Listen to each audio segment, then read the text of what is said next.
कल हम डिस्कस कर रहे थे फार्मेशन ऑफ यूरिन के बारे में। तो मैंने आपको वहाँ पे बताया कि कौन कौन से ऐसे स्टेजेस होती हैं, कौन कौन से ऐसे प्रोसेस होते हैं जिसके ज़रिए जो यूरिन की फार्मेशन होती है। तो सबसे पहले जो यूरिन की फार्मेशन होती है वो कहाँ से होती है? ग्लोम्युलर से होती है। ग्लोम्युलर फिल्ट्रेशन से होती है। देन उसके बाद tubular reabsorption and then tubular secretion. तो ट्यूब्यूलर रीअब्जॉर्प्शन और tubular reabsorption plus glomerular filtration, तो ये तीन ऐसे ही प्रोसेस हैं जो क्या करते हैं, यूरिन की फार्मेशन में हेल्प करते हैं। तो सबसे पहले ब्लड आएगा किस में? ग्लोम्युलर में आएगा। ग्लोम्युलर से सीधा बोमेन कैप्सूल की तरफ जाएगा और बोमेन कैप्सूल की तरफ जो फिर मतलब जब ब्लड फिल्टर हो जाता है, जो बाद में मतलब मटेरियल वगैरह बच जाता है अलोंग विद वाटर, तो वो किस में चला आता है? पीसीटी में चला जाता है, प्रोक्सिमल कन्वोल्यूटेड ट्यूब्यूल में चला आता है। देन उसके बाद डिसेंडिंग लिम्ब में आ जाता है, descending lip loop of Henle. तो ये आपको याद रखना है ये दोनों। और डिसेंडिंग लिम्ब से असेंडिंग लिम्ब, ये भी लूप ऑफ हेनल का पार्ट है। तो आपको ये दोनों याद रखनी है, ये क्या चीज़ होती हैं। तो आज ज़्यादातर इनका ही काम होगा जो हम कॉन्ट्राइन मैकेनिज़्म के बारे में डिस्कस करेंगे। देन उसके बाद वो जो फिल्ट्रेटेड मतलब मटेरियल होता है, मींस जो यूरिन होती है वो कहाँ पे चली आती है? डीसीटी की तरफ चली जाती है। DCT stand for distal convoluted tubule, distal convoluted tubule. Then उसके बाद अब डिस्टल कन्वोल्यूटेड ट्यूब्यूल से किसकी तरफ आ जाती है? कलेक्टिंग डक्ट की तरफ आ जाती है। और कलेक्टिंग डक्ट से कलेक्टिंग ट्यूब्यूल से कलेक्टिंग डक्ट की तरफ, तो यहाँ पे क्या होती है? फुल्ली यूरिन होती है। और देन उसके बाद ये कहाँ पे चली आएगी? ये कहाँ पे चली आएगी? डक का बेलिनी में चली आएगी, फिर रेनियल पैरामिड में आएगी, फिर रेनियल पेल्विस में आएगी। देन उसके बाद यूरेटर से सीधा यूरिनरी ब्लैडर में आएगी, जहाँ पे टेम्परेरी स्टोरेज होती है किसकी? यूरिन की। फिर यूरेथ्रा में आएगी और सीधा फिर कहाँ आ जाएगी? Outside the body. तो ये है फ्लो चार्ट ऑफ यूरिन, मतलब क्या रूट है यूरिन के फ्लो का। तो आज हम डिस्कस करेंगे काउंटर करंट एक्सचेंज मैकेनिज़्म। तो काउंटर करंट एक्सचेंज मैकेनिज़्म क्या है? तो सबसे पहले आप ये डायग्राम देख लो। तो ये हो गया हमारा ग्लोम्युलर्स, ये हो गया हमारा जस्ट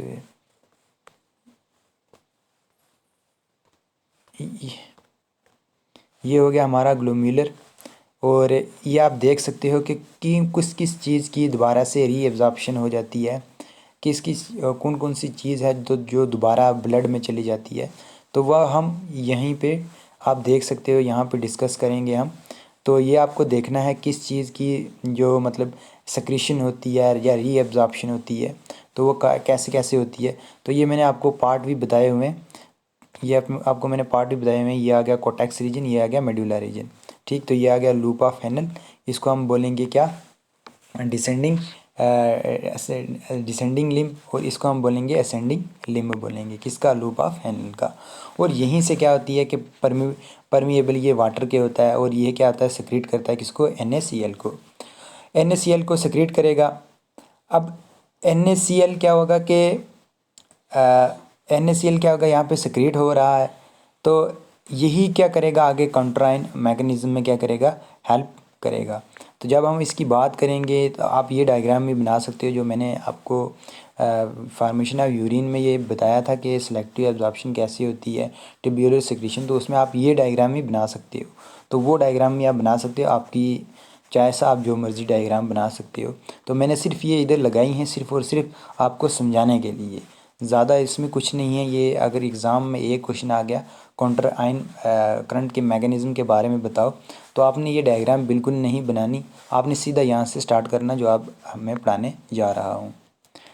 देन उसके बाद अब हम स्टार्ट करेंगे क्या? Counter current mechanism of urine concentration. तो याद रखना, जो हायर वर्टिब्रेट होते हैं जैसे बर्ड्स हो गए, मैमल्स हो गए, इंक्लूडिंग मैन, तो उनके पास क्या होता है कि काउंटर करंट मैकेनिज़्म होता है। क्यों होता है? हाइपरटोनिक सोल्यूशन यूरिन को क्या करने के लिए? सिक्रेट करने के लिए। अब ये हाइपरटोनिक सोल्यूशन यूरिन क्या है? हाइपरटोनिक यूरिन वो यूरिन होती है जो ज़्यादा कंसनट्रेटेड होती है ब्लड से, ज़्यादा कंसनट्रेटेड होती है ब्लड से। मींस उसमें यूरिया भी होगा, अमाइनो एसिड होंगे, प्रोटीन होगा, प्लाज्मा होगा, हर एक किस्म की मतलब पिगमेंट्स होंगी, तो तभी हम उसको क्या कहेंगे, हाइपरटोनिक यूरिन कहेंगे।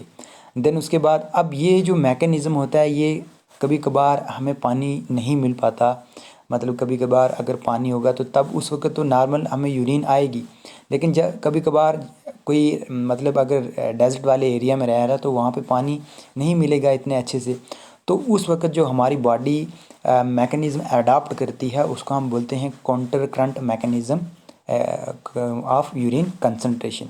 काउंटर करंट मैकेनिज़्म इनको क्या करेगी, अडाप्ट करेगी, और उसी की वजह से हमें जो यूरिन आएगी वो क्या होगी, कंसंट्रेटेड होगी। अब ये कंसंट्रेटेड यूरिन क्यों होती है, वाटर की कंजर्वेशन के लिए, वाटर को बचाने के लिए, ठीक, बॉडी में वाटर को बचाने के लिए। अगर ऐसा ना हुआ तो हमें क्या हो जाएगी, डिहाइड्रेशन हो जाएगी, लॉस ऑफ वाटर हो जाएगा हमारी बॉडी से।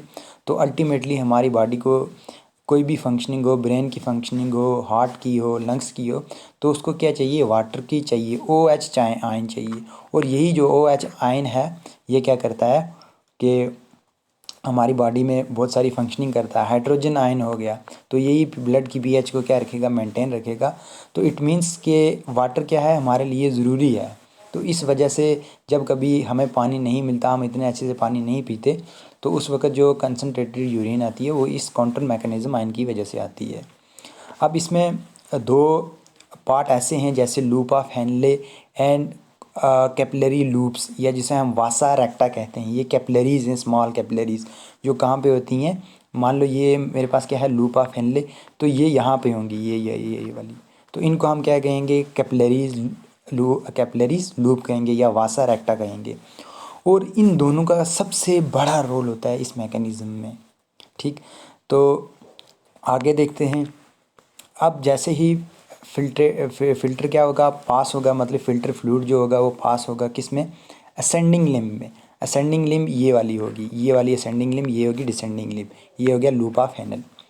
असेंडिंग लिम्ब में आएगी तो यहाँ से क्या होगा कि NaCl क्या हो जाएगा, लॉस हो जाएगा, यहाँ से बाहर निकल जाएगा। Na और Cl भी क्या हो जाएगा, लॉस हो जाएगा। किस में, यहाँ पे बाय इंटरस्टिशियल फ्लूइड है। इंटरस्टिशियल फ्लूइड किस में, मेड्यूला में। और ये डिफ्यूज़ होकर कहाँ पे चला जाएगा, जहाँ पे नैरो रीजन होगा। तो यहाँ पे नैरो रीजन होगा तो ये यहाँ पे चला जाएगा, इस लिम्ब में चला जाएगा। अब यहाँ पे क्या होगी, इसकी क्या होगी, एक्टिव ट्रांसपोर्टेशन होगी। एक्टिव ट्रांसपोर्टेशन होगी, क्यों होगी, क्योंकि यहाँ पे वाइड रीजन है किसका, लिम्ब का। और इस वजह से मतलब जो नैरो मीन्स थिन जो रीजन है वहाँ से निकला और कहाँ पे ट्रांसपोर्ट हो गया, वाइड रीजन में। बट जो इसकी ट्रांसपोर्टेशन होती है वो होती है एक्टिव ट्रांसपोर्टेशन, मींस कि इसमें ATP, इस ट्रांसपोर्टेशन में ATP की ज़रूरत होती है, ठीक। आगे देखते हैं। अब इसकी वजह से क्या हो जाता है कि इंक्रीज़ हो जाती है जो सोल्यूशन होती है ना, मतलब फ्लूइड होता है, तो उसमें सोल्यूट की कंसंट्रेशन ज़्यादा हो जाती है, इंटरस्टिशियल फ्लूइड। क्योंकि इंटरस्टिशियल फ्लूइड मान लो ये है हमारे पास, तो यहाँ पे इंटरस्टिशियल फ्लूइड होगा। अब ये इंटरस्टिशियल फ्लूइड क्या होगा, वाटर को क्या कर लेगा, ड्रा आउट अपने पास, मतलब ड्रा निकाल लेगा, इस लूप से क्या कर लेगा, लिम्ब से क्या कर लेगा, निकाल लेगा through the process of osmosis, osmosis से निकाल लेगा।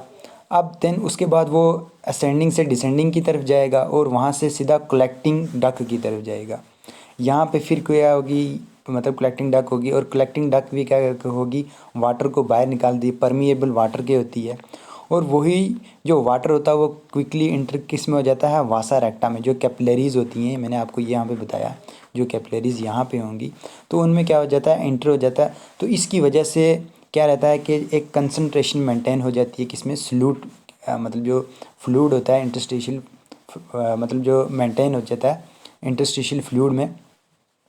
अब उस लूप ऑफ हैंडल से सीधा जाएगी कलेक्टिंग डक्ट में, और कलेक्टिंग डक्ट में वहाँ क्या होगी, आइसोटोनिक सॉल्यूशन होगी, और वहीं पे जाके ये जो मतलब NaCl है या कोई और प्रोटीन है या फिर कोई अमाइनो एसिड है, तो ये यहाँ पे जाके क्या कर देंगी, आइसोटोनिक फिल्ट्रेटेड को हाइपरटोनिक कर देंगी। और इसी की वजह से हमारी जो प्रोटीन होती है, यूरिन जो होती है वो क्या हो जाती है, हाइपरटोनिक हो जाती है।